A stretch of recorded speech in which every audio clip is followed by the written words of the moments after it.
Assalamualaikum warahmatullahi wabarakatuh. Alhamdulillah wassalatu wassalamu ala Rasulillah wa ala alihi wa sahbihi wa man walah.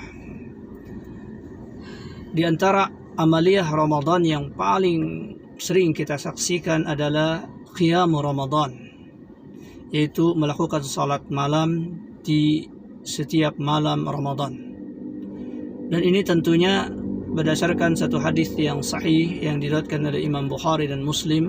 Rasulullah SAW bersabda, "Man qama Ramadanan imanan wa ihtisaban ghufira lahu ma taqaddama min dhanbih."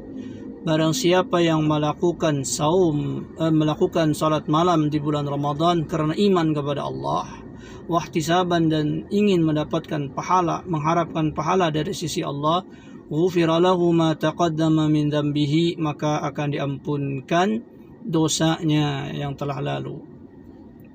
Berdasarkan hadis ini, maka disunnahkan muakkadah, ya, secara kuat untuk melakukan salat malam di bulan Ramadan. Adapun pelaksanaannya sebagaimana disebutkan di dalam hadis-hadis sahih tentang pelaksanaan Ramadan adalah Rasulullah SAW keluar bersama para sahabat beliau melakukan salat malam di bulan Ramadan secara berjamaah. Dan itu dilakukan oleh Rasulullah dalam waktu 3 kali pelaksanaan, 3 hari. Di hari pertama Rasulullah SAW mengimami para sahabat sampai waktu sepertiga malam pertama, ya. Jadi kalau kita hitung sepertiga malam pertama itu dari salat Isya sampai jam 9. Kemudian di hari kedua Rasulullah SAW mengimami lagi para sahabat ila nisfil lail, sampai separuh malam. Jadi kira-kira jam 12 selesainya, dari mulai Isya sampai jam 12 malam. Kemudian di hari ketiganya Rasulullah SAW mengimami para sahabat sampai di antara para sahabat itu mengatakan, khashina an la yudrik al-hasanah, ya. Jadi para sahabat itu mengatakan sampai kami khawatir kami tidak mendapatkan kebaikan. Ketika ditanya Imam Ibnu Mas'ud, ya, sahabat Rasul, apa yang dimaksud dengan al-hasanah? Kata beliau, ay as-sahur. Sampai kami khawatir tidak mendapatkan sahur. Ya, saking lamanya Rasulullah SAW melakukan salat lail di bulan Ramadan tersebut. Dan hari berikutnya Rasulullah tidak keluar lagi, ya, sementara para sahabat menunggu Rasulullah di masjid, ya, semakin banyak jumlahnya, namun Rasulullah tidak keluar menjumpai mereka. Ketika di waktu subuh, selesai salat subuh, Rasulullah menghadap kepada para sahabat dan mengatakan, sesungguhnya aku tahu apa yang kalian lakukan di malam tadi, namun aku tidak keluar mengimami kalian karena aku khawatir salat ini akan diwajibkan kepada kalian. Taib, itu riwayatnya. Jadi menunjukkan Rasulullah SAW melakukan salat malam di bulan Ramadan berjamaah. Dan waktunya juga menunjukkan dilakukan setelah salat Isya sampai datang waktu subuh.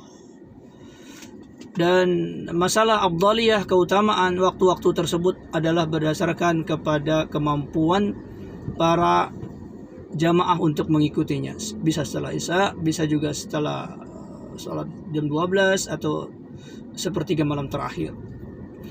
Kemudian rakaatnya tidak ada ketentuan yang baku dari Rasulullah SAW tentang jumlah rakaatnya. Adapun pernyataan Aisyah radhiyallahu anha, di mana Aisyah mengatakan, maka Rasulullah SAW yazidu fi Ramadan wala fi ghairi Ramadan ala 11 rakaat, adalah Rasulullah SAW tidak pernah menambah lebih dari 11 rakaat untuk salat malam, baik di Ramadan maupun di luar Ramadan. Maka ini para ulama mengatakan itu adalah jumlah pilihan bagi Rasulullah SAW, bukan ketetapan. Jadi beliau menetapkan untuk diri beliau beristiqamah melakukannya 11 rakaat. Jadi beliau terus melakukannya di Ramadan dan di luar Ramadan, pilihan beliau adalah 11 rakaat. Dan ini bukan berarti mematok jumlah itu bagi umatnya. Hal ini dilandaskan kepada hadis Rasulullah SAW yang lain. Rasulullah mengatakan, salatul lail masna. Salat malam itu 2 rakaat. Wa idza hashitumus subha fa'autir biwahidah. Apabila kalian khawatir datangnya waktu subuh, maka berwitirlah dengan 1 rakaat. Berarti orang boleh melakukan salat malam itu sekuat dia, 2 rakaat, 2 rakaat, 2 rakaat, ya.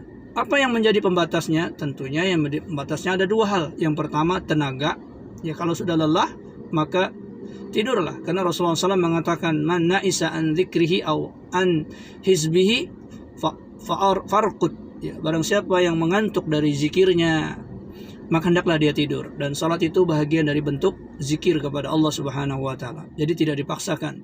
Yang kedua batasannya adalah waktu subuh. Kalau sudah datang waktu subuh, maka tidak boleh lagi melakukan salat malam, ya. Maka bersegeralah berwitir menutup salat itu dengan 1 rakaat. Kemudian melaksanakannya bersama imam ini afdal. Dan apabila kita menyelesaikannya bersama imam sampai imam selesai, sampai imam salam dan tidak salat lagi, ya, maka dia ditulis pahalanya seperti melakukan salat malam semalam penuh. Rasulullah SAW mengatakan man shalla ma'al imam hatta ansarafa kutiba salatul lail kullahu.